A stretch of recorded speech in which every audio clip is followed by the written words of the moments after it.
I'm Dean Spade. Welcome back to Love in a Fucked Up World, where we talk about how to build and sustain strong connections with each other, because our resistance movements are made of our relationships and are only as strong as they are. A new edition of my book, Mutual Aid, is about to come out on March 31st from Verso Books. For the new edition, I made some updates to the text, and I also wrote a new preface about what I've observed in the period since the book first came out in 2020. You can pre-order the new edition on our Patreon at patreon.com/DeanSpade, and all the proceeds will go to supporting this podcast. We really appreciate it. I've also been posting some excerpts from the new edition on Patreon if you want to see the text ahead of time. You can join for free, and also you can meet other people thinking about these topics on our message boards and see other videos and writing that I don't share on more hostile platforms. The nice thing about the Patreon is they're just people who actually are really interested in these ideas and not like Zionist and transphobic trolls who are there to harass me. So it's a really sweet space, and I hope you'll check it out, and I really appreciate all the support that it provides for the podcast. Today, my beloved friend Morgan Bassichis is back to help me answer a question from a listener.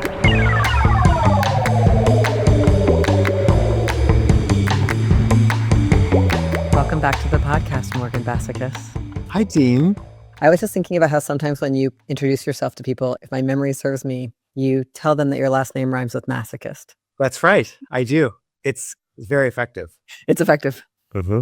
I love that about you. Okay, well, for today's episode, we have a question from a listener, a wonderful person I met named Sophie when I was in London doing some book events. Sophie submitted this question, and I'm excited for us to engage with it. Let's do it. And I was thinking of what your name rhymes with. Oh, yeah. Laid. Nice. Okay. Now, Sophie, it's back to you. Sophie, take the floor. Hi, Dean and Morgan. This is Sophie chiming in from London. I have a question that stuck with me for a long time now, but especially since engaging with Love in a Fucked Up World, a project that is, after all about how we can show up better for each other. My question comes from observing how the pressures of neoliberal lifestyle regimes are ever present, even for people who are critical of them and organized to take them down. Basically, I feel as though our relationship to self-improvement is often where our biggest value misalignments take place, and where we can feel most isolated or ashamed. To put it bluntly, since when does everyone have a secret disordered relationship with their body and maybe also their mind? Whether it's diet, exercise, work ethic, body image, therapeutic practices, self-help and social clout, or any of the infinite forms of maxing that are sold to us, I notice a few consistent trends. First, it can seem impossible to tell whether the feeling of betterment is authentic. For instance, exercise energizes me, or I feel better when I eat this way, or coming from a reward system we would usually regret, like this makes me thinner, more desirable, or a disciplined person. Most of us know that the shit we see online is fascist, ableist, racist eugenics, and is more often than not a form of advertising too.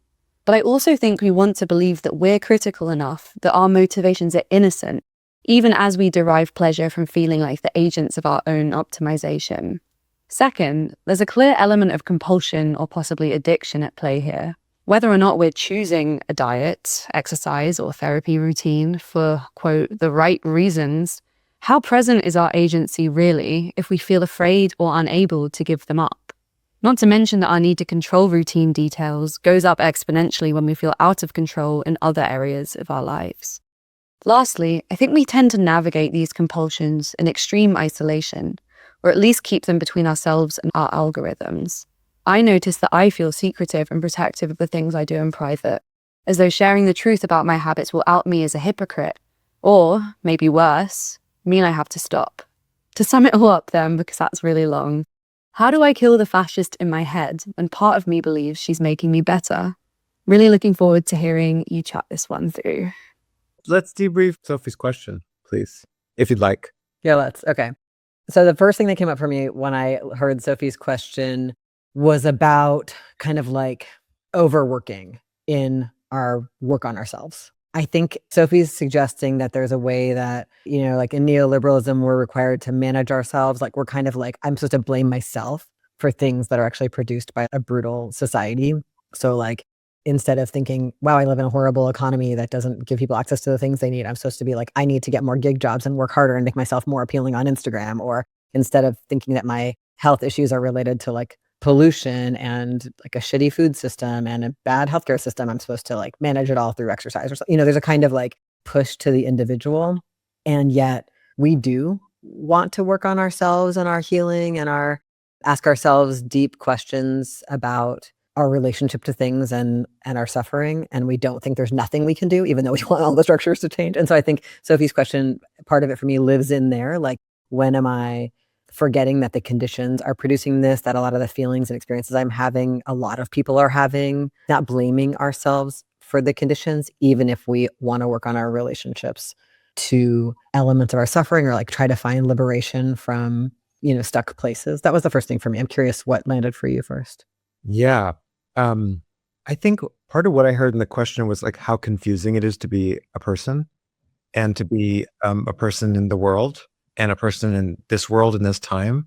And when so many things that we kind of believe in or believe in are being sold back to us by profit-making institutions, and that's really confusing. You know what I mean? Like, and that's the nature of capitalism, obviously, is like to co-opt the very things that we care about on a cellular level and to sell it back to us as products. And so then that's confusing. I think we can just that's like part of the contemporary condition. I think that we can maybe it's always been, I don't know, but just to acknowledge with each other, it's so confusing to be a person right now. Like, we're in such profound contradictions every day, all day. And we're so aware of the contradictions that of course there can be a fantasy of trying to escape the contradictions, or like find a kind of pure third space. And I think part of what I hear in Sophie's question is like, we can't, we're just in the muck. Like there is no outside, right? As our friend Foucault, I think said, but maybe that was Margaret Thatcher. I'm trying to remember. I think there's a desire for us to have this separation between the tools we want and how they've been co-opted. But we're just going to keep living in that dance, in that muck, in that contradiction, ambivalence forever. And I think, yes, that's what's starting out for me, Dean. Mm-hmm. I also had a thought about like the struggle between rigor and like self-acceptance or acceptance of how things are right now. One of the things I tried to do when I wrote Love in a Fucked Up World is bring a sense of gentleness that's actually far more gentle than the way I've historically been able to speak to myself. I want us to be like, oh yeah, I'm having a reaction. Of course.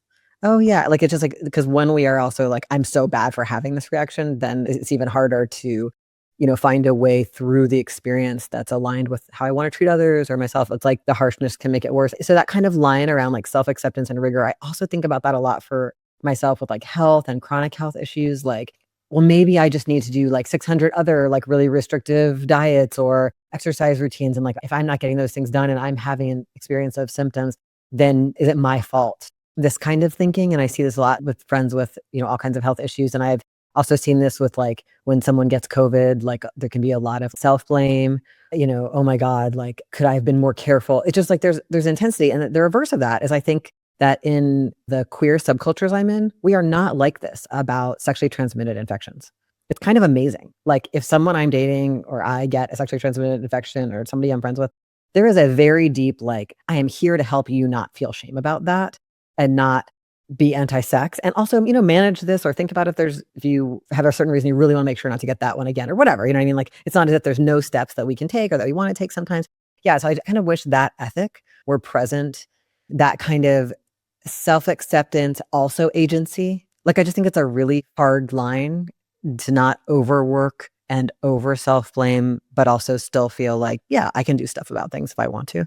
Oh God, that's such a good thing you're raising. And what a beautiful part of, it's not always, there can be some puritanical vibe also going on. But I do think a lot gets revealed when an STI is in the mix. A lot gets revealed about our dynamics.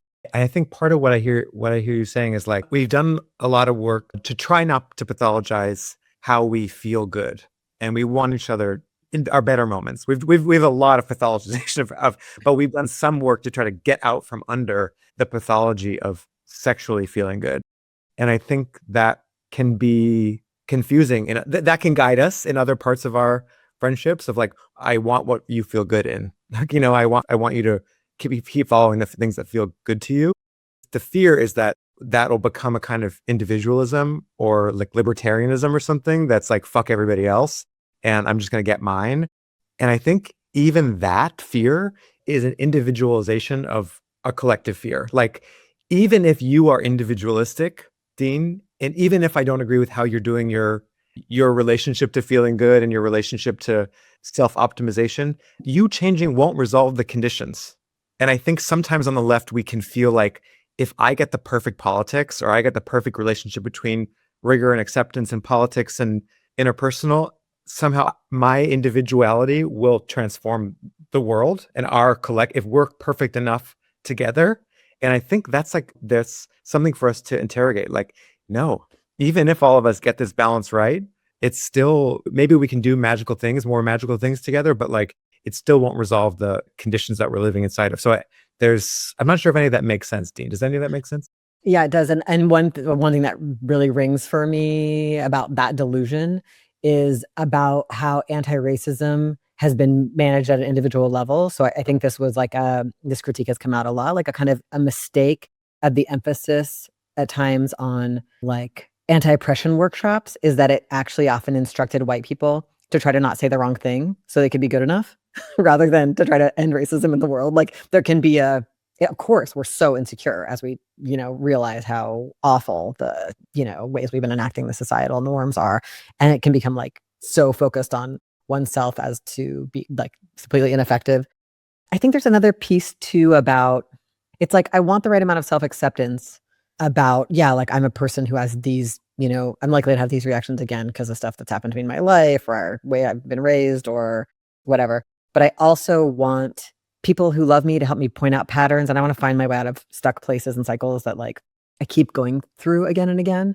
And I think there is a mode in self-help books and like the idea of self-help tools of like, I'm suffering, I'm going to go work harder on myself and I'm going to think my way out of this. I'm just thinking right now about your work as a somatic coach and like this person who studied somatics for so long.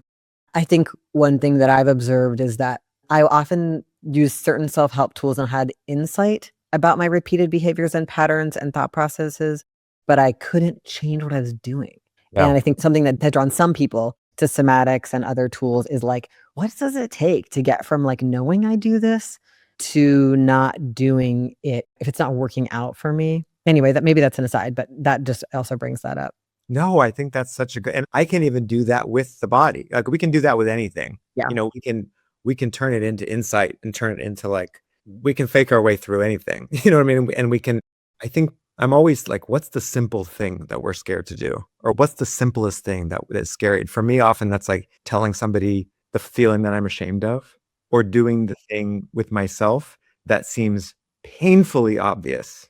And those are never the things that feel like they're going to help. Like, I'm like, I need to make a spreadsheet about working on myself, or I need to figure out how to have a really complex conversation with this person, or I need to make a plan. But usually the thing that drops us down into what is actually happening out beneath our heads is, what's the simplest? Oh, I need to drink water. Oh, I need to eat something. Oh, I need to tell Dean I'm feeling scared right now. And I wish I wasn't feeling scared. And I feel ashamed that I'm feeling scared because this is a conversation we should not be scared about. And I'm worried that if I say I'm scared to you, you will be like, oh, I have to manage more against, but actually that's the thing that's going to bring us closer. And so I guess sometimes things are complex and we need to like investigate in complexity. And sometimes it's like, wait, what's the simple thing that I'm avoiding? Or the simple or the obvious thing I'm avoiding. Yeah. I mean, I think so much about like liberation for me is often, can I access something in my emotional range that's been cut off? So I've been thinking a lot about people who appear calm all the time. Like I have some wonderful friends and they often have partners or friends or collaborators in the movement who are freaking out, and they always go to steady. And steady can just be an activated state. It doesn't look like the activated person, but for them, that's the safe place to go. So for them, they may appear like more emotionally mature than everyone else because they don't yell or more. But for them, the growth edge would be feeling angry or exploding or crying or something that may appear needy or that they're afraid is needy. So I'm just thinking about how for all of us, and I think maybe I see this somewhat as we age, a lot of us get to some really good coping mechanisms that work again and again to like neutralize conflict or, keep things moving and preserve our reputation or our sense of ourself as good enough or whatever. And I think Sophie's question has this in it, like this relentless self-management. And what if we didn't manage so much and lived more? And what if that doesn't look like the perfect regimen of therapy or, whatever kind of self-inquiry exercises like, yeah, a possibility that something messier for some of us, especially maybe the kind of people who are drawn to this podcast or this book. Right. And Sophie uses that phrase, like the feeling of betterment. And part of me is like, maybe it's okay that we pursue that feeling. And maybe we can just like, when we say it, when we tell on ourselves saying, oh, I'm pursuing a feeling of betterment or accomplishment, it kind of takes the pressure out of the particular thing and allows us to have, of course, the human need to feel like we're going somewhere. Like you see this in movement spaces all the time. It's like, of course, we want to feel like we're going somewhere. It's a horrible feeling to be in endless meetings in the face of fascism, in the face of horrible conditions, and we feel like we're just twiddling our thumbs. That's a horrible feeling. And sometimes when we don't acknowledge the desire for a feeling of betterment or accomplishment, we just run in the direction of whatever is, like, we have to plan this event. We have to plan this panel. It's like, do we? Or are we just like desperately want to feel like we're going somewhere? And that's okay. It's good to feel like we went somewhere. It's good to feel like we did a good thing. It's good to feel like we organized an event. It's good to feel like I can set my intention and do something. That's okay. We don't need to pathologize that feeling either. But maybe we can maybe part of the move here is to be like, to not make taboo the feeling of wanting a feeling of betterment. And that maybe once we say it, we can soften on some of the methods we've been using and saying, is this filling me up? Yeah. And we all, in our political work and in our own work on our relationships or with our emotional lives, need this really hard balance between acknowledging our efforts and having humility. Like, oh, I just found out what I did hurt someone, or the tactic we've been using again and again in this group. We got to admit it's not working. That's hard, but our work will be better if we face that. I think the other thing in Sophie's question that I just wanted to bring up was something they mentioned at the end about having like the fascists in our heads and the maybe doing some things in secret. I think there's areas where it's in vogue in our communities to admit fault, and there's areas where people are pretending to be perfect. I think like a lot of people are afraid to admit internalized ageism or fat phobia or other, or to admit that admit certain fears or admit certain, if Sophie uses the word compulsive, like I can't stop something, but I don't want people to know I'm that kind of person who does that thing. And that's shame. And it really helps with shame to share it with somebody, for us to help each other break out of it by being like, yeah, we all have so many ways that we are different than what we think we're supposed to be like. And that's painful, and like normalizing that for each other. Oh my God, yes. What an amazing gift that we can give each other in our relationships is be like, oh my God, of course we've internalized all of it. Of course we hate ourselves in a trillion different ways and hate ourselves for hating ourselves. That's the second arrow, right? So it's like, that's the wrong way to hate yourself. I mean, pick your poison. Nobody gets out unscathed, and I know even in our friendship, it's like, it's so liberating that we can be a place for each other to be like, I know I'm supposed to have been over this 20 years ago. And yet here I still am fixating on this part of my appearance or this part or whatever. And it's like, of course, we're stewing in these all the time. And, Yeah, I think sometimes it surprises some people I talk to when I'm like, oh yeah, I experienced self-hatred. I experienced, like these words sound really strong and hard. I think these things are in all of us. And it's like, are we allowed to admit that they're there? And for me, it's really useful to notice there's cycles of emotional activation. There are times when I feel kind of, like in reality, I'm like, oh yeah, I have friends I like and I do work that's meaningful to me and things are hard and all of us are uncertain and we all have regrets. And there are other times when I was really activated earlier this week. And I woke up and was able to really like ask myself, what do I feel deep inside? And I was like, oh, I don't like who I am. And I could feel that, how painful to feel that. That's so intense. And at the same time, I'm like, I know this isn't true. I know that most of the time I don't feel this. So I can both let myself be honest that this feeling is present and that there is that wound inside me from all the things that have ever happened in living in the society. So there's so many good reasons to have such a belief, and also know it's not permanent and not there all the time. There's something just like so basic about letting those feelings be known and knowing they're impermanent. For me, that's helpful. What did you practically do to click out of that trance Tara Brockian sense, like the trance of I'm actually bad and I actually need to be fixed versus, oh, that's part of my experience and that might not be the full truth. In that situation, a conversation with somebody else helped me. Sometimes that doesn't help because I really don't want someone to tell me I'm great. It just clashes and makes me, I think, sort of dig in more to the feeling I have to protect this secret, shameful thing I know. A lot of times, the next level for me is like hand on chest and just like, oh, you're scared. Or, oh, that's so sad to feel that way. Like, it's just like more acknowledgement of it. And also sometimes telling someone else that I'm having that feeling who already knows enough not to say, oh, no, you're great or whatever. Telling someone else I'm having that feeling and speaking out loud about how I know it won't always last forever. That can be helpful. And so I'm not alone in that kind of reality checking I'm doing with myself. I'm curious, do you have anything that you use? Well, I think you said something so important. One of many things, Dean, that you said that's important in this conversation. But you said it doesn't work to try to be convinced out of our shame. And I think that's a real good muscle for our communities because, of course, it's painful to see each other feeling bad and feeling ashamed. So we go towards, no, you're so beautiful and perfect and smart and everybody loves you and everybody wants to date you. And you're, and like you said, it just digs in the shame. And you're like, oh, so you don't believe me. And the move, we talk about this in somatics, it's like to get in the boat with the person, right? It's like, oh, I get for you, that's really what it's looking like right now. Oh my God, that must be horrible to really feel for you. It's true that, wow. So instead of trying to convince someone out of it, when we kind of can acknowledge that's true for them right now, it can start to soften it. The air can start to release from it. I think for me, yesterday we had this blizzard here in New York City.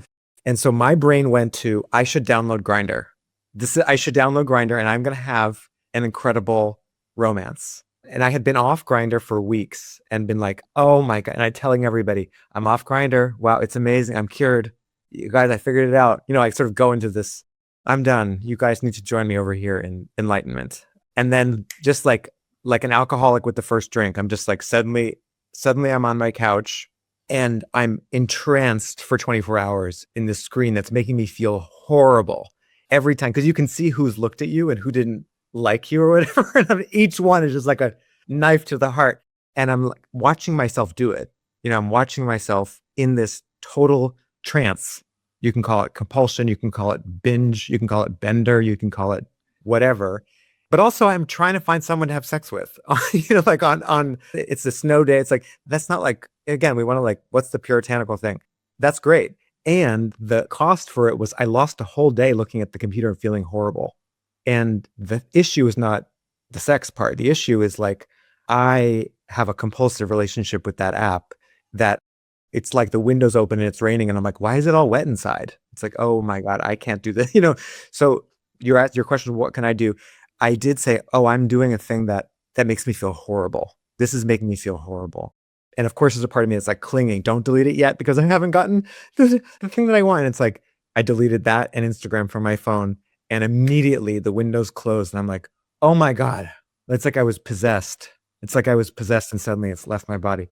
So I think one thing to check when we're in that delusion is, am I doing something that I know makes me feel horrible? And can I step away from it? Mm-hmm. Our mutual beloved Calvin gave a Dharma talk recently in which he was talking about the Buddhist practice of identifying feeling tones is something pleasant, unpleasant, or neutral. So it's a way of meditating. And he said that addiction is not being able to distinguish if something is pleasant, unpleasant, or neutral. And I was like, oh, that is really true, right? Like when you're doing the grinder, you're like, I want this because I believe that there's this romance I'm going to find. You're driven by this fantasy and can't tell that that I'm not having fun. You know what I mean? And I think that was really powerful for me, that idea. Yes. And thinking back to Sophie's question, it's like, we don't get to be in a pure world outside of these things. Like we're going to be in that dance forever. I mean, unless you have no scars and compulsions around sex, which I have yet to meet that person, but please like I would love to do an ethnography of that person. But we get in we're in the trance of, we're in the delusion of, we're in the compulsion, we realize out of it. So there's also this fantasy that somehow I can never fall into that again. I'll never be an addict again or something. It's like, no, we live in compulsive conditions. We live in addict conditions. So of course we feel And we have to be in it to get some of the things that we actually genuinely want. Yeah. I'll just say one last thing about this thing when we're in the hard place and thinking something negative about ourselves, and then the other person is like, no, you're wonderful. I've been thinking a lot about when I am gripped by shame or insecurity, how seeking approval or like having someone be like, no, they all like you, Dean, or you're not ugly, or whatever the thing is actually practicing the same muscle of hyper focus on other people's opinions. Like it's keeping me needing approval, and what I really, I mean, I'm a social animal. Of course, I want to be part of a community, and that does include like other people's regard matters, and it's okay that it matters. But I want to have like right relationship with that as much as possible, not be on a tightrope around other people's approval and get my full sense of self around other people's approval. I want more and more capacity to really be like, what are the grounding ways that I assess like my decisions and honor my physical being and like whatever else that's not like kind of cheap hits of approval from, random people rather than people who really know me or whatever, like, and I think that's really complicated for like queer and trans people. It's a really complicated thing to find a way to have approval that includes other people's regard, but that also is grounded in ourselves. And yeah, so I just am thinking about when do I reach for, and I think at times I've done that with like lovers, like, felt insecure in the connection and then reached for the next way to escalate the relationship or like them to say a certain kind of thing to me. And I think I see this in myself and historically and in people I know, escalating a relationship not because you actually want like to go ahead and like have the baby together or like, move in or whatever heavy thing you're putting on the table, but because you want how that feels like approval. And that is something I want us to be careful of. Like, am I making decisions about my life for actually something that's like a 2-second approval experience or because I really want that thing? Oh my God. Wait, you're saying we shouldn't make decisions for 2-second approval? Is that what you're saying? 'Cause I have to reevaluate I that. want to go back to the people on Grindr who didn't all chase after you and how I'm really mad. They were abusing me. That was, yeah. One thing you said that really resonated is you said this phrase, the hard place, when I'm in the hard place. And I just found that so compassionate and so sweet. And like sort of how you would talk to me, how you have talked to me many, many times when you've seen me in a hard place that objectively is not what's actually happening. You know what I mean? Like outside, like it's hard for me, but it's like, that's not actually what's really going on. And I think it almost feels like how a parent might talk to a child or how, as you know, I love listening to parenting podcasts because I think about it as like, oh, not because of wanting to have children, but because of the tools feel very applicable with myself. So something about you're saying like the hard place, this one person I listened to, Dr. Becky, she says, one thing we say to her, we can say, oh, that's tricky. That's really tricky. That's really tricky. So we're acknowledging, oh my God, that's really hard. And there's something about you saying, I'm in the hard place. And that can help us to not graft so tightly to the thing that we think we need. Or I don't know about you, but when I'm in the hard place, I'm like, see, this is an example of why you're a bad person because good people wouldn't be in the hard place because of this. Good people wouldn't be so activated by this person not responding. That's because you're a narcissist. That's because you have all these personality disorders. That's because you're XYZ. And that does not help me get out of the hard place. That helps me dig in and be like, oh my God, right. I'm even more horrible than I thought, and my algorithm is all like 6 signs you're a horrible person. And it's like, one of them is you're easily distressed by somebody not looking. I'm like, right, there you go. Of course. Versus like, whether we like it or not, you're in a hard place. That's tricky. Oh, it's tricky to have somebody, you say hi and they don't say hi back. That's tricky. This is another one of the things from Sophie's question. When I see a pattern in myself of behavior, am I taking on too much of a narrative if I'm like, oh, Dean, you have this kind of pattern, you have this kind of anxiety or depression or whatever, telling a whole story about where it came from and becoming more and more attached to it and looking for it in my day? Or is it really helpful to look for the pattern? Because then I might use tools that people have for people with that pattern. This is just hard. This is just like, these are hard questions that I think Sophie's question was really interesting to everybody on the podcast team because these are really hard questions. Yeah, it's tricky. It's a hard place. It's a hard place. This is a hard place. But Dean, that's like what you and I have learned also in like facilitation in groups. Sorry, I know you're about to end and I just fucked it up. Keep going. Keep going. You guys, we're having a huge conflict. Our listeners and viewers around the country and around the world. Dean was ready to end and I said, oh, I have more I want to say. Oh, what about me? And now we're here because Dean's upset. Dean is crafting an email to me right now saying, I no longer want with you or be friends. Okay, so I want to make that transparent, everybody. And we're happy to share that if it helps you. But Maureen, what were you going to say about facilitating groups? You were going to say something. Okay, I was going to say that one of the things I learned many years ago from this group community at work about facilitation, which we talked about, is there's always a point in the group called the groan zone when you're like, we disagree and it's bad that we disagree. And the group usually often will say, let's quit or let's force through. And we'll force through by purging certain people or making certain people bad, or we'll be like, see, we can't do it. And the move of that facilitation approach is to say, we're in the groan zone. It's the same thing of saying, we're in the hard place, or this is tricky. This is hard. This is confusing. And then we sort of soften and step back and say, oh, maybe we take a little break or maybe whatever. And then we say, oh, something is about to emerge here. So I'm not sure if that's connected to our conversation, Dean, but I am praying to God that you think it is. It really is. And I just keep having this experience when supporting people in relationship conflict. I just noticed that when we're in a difficult groan zone type moment, like if we're activated, we think it's going to last forever. And it's not. Nothing lasts forever. So that's just even reminding each other, oh, this is just a place we've gone and we've been, everything is temporary. And also that frequently two people are feeling so distressed about what's happening between them because they're both so invested in the relationship. Like, I'm like, to me, it looks like you two are really turned towards each other. But the narrative you have is that things are really falling apart, or like, the fear around. Anyway, it's interesting how hard it is to assess those moments with like sobriety, and how we might all, even if we had some autopilot phrases like the groan zone or the hard place or this is temporary, it might help each other when we go into that like binary thinking and it's like, this will be this way forever.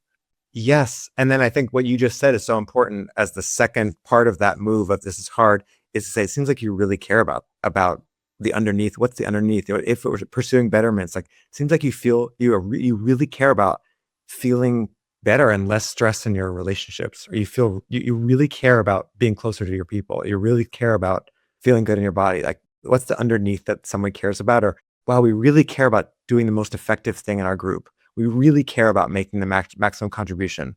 Like, find the thing that's really good that we care about. Thank you, Morgan. I loved this conversation. Thank you, Dean. I'm so sorry for everything that happened. I forgive you. Thanks to Sophie for submitting this question, and to Morgan for thinking it through with me. Thank you for joining me for the latest episode of Love in a Fucked Up World. This podcast is based on my book of the same name, which is out now from Algonquin Press. I hope you'll pick it up from an independent bookstore in your community, not Amazon or Audible, and you can also find it free on the Anarchist Library. Love in a Fucked Up World is hosted by me, Dean Spade. It is produced and edited by Hope Dector. Our creative director is Ciro Carrillo. Thanks to Eugene, Derek, Kelsey, Lindsay, Jessica, Raindrop, Nicole, and everyone else who helped with this podcast. Our theme music is I've Been Wondering by The Ballet. We need each other now more than ever, and I hope this podcast offers tools and ideas that can help us build and sustain strong relationships and strong movements. I hope you'll keep listening, subscribe, and share this episode with people in your life.